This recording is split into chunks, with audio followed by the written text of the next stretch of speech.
Usually मैं इस तरह के स्पॉट्स विज़िट नहीं करती, लेकिन आज मैंने सोचा कि क्यों ना एक पब्लिक स्पॉट को विज़िट किया जाए। और मैं यहाँ पर मौजूद हूँ माइडला हिल्स पे। और ये मेरे अक़ब में देख लें, काफ़ी लोग यहाँ पर आए हुए हैं, मतलब गाड़ियाँ रुकी हुई हैं, जनरल पब्लिक जो है वो यहाँ पे मौजूद है। अच्छा जी, अब जो आप लोगों को मैंने दिखाना है मसला, वो मसला क्या है? वो मसला ये है जी जनाब, ये है वो मसला। ये यहाँ पर जो सयाह आते हैं, ये यहाँ पर ये हशर करके जाते हैं। ये हमारी माइडला हिल्स हैं और ये यहाँ पर गंद देखें, यहाँ इतनी स्मेल आ रही है। और ये हमारा इस्लामाबाद पीछे से अक़ब में नज़र आ रहा है, और ये आप देख सकते हैं। और ये कहाँ तक जा रहा है, वहाँ तक लिटरिंग हुई भी है।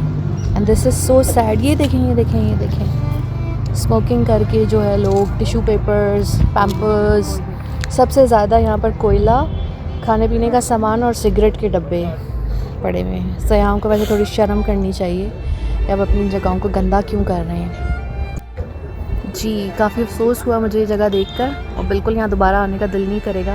बहुत स्मेल है यहाँ पे, गंदगी है यहाँ पर, और बहुत ज़्यादा जो है, ये देख लें मेरा कब में कितना जो है यहाँ पर गंद पड़ा हुआ है। एंड दिस इज़ योर माइडला हिल्स।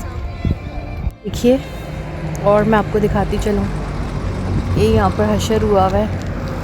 ये किसने किया हुआ है? टूरिस्ट ने किया हुआ है ना। So bad. ये देख लें, खाने पीने का सामान, चीज़ों के रैपर्स, चॉकलेट्स के रैपर्स। ये है हमारे टूरिस्ट स्पॉट्स, अनफॉर्चुनेटली।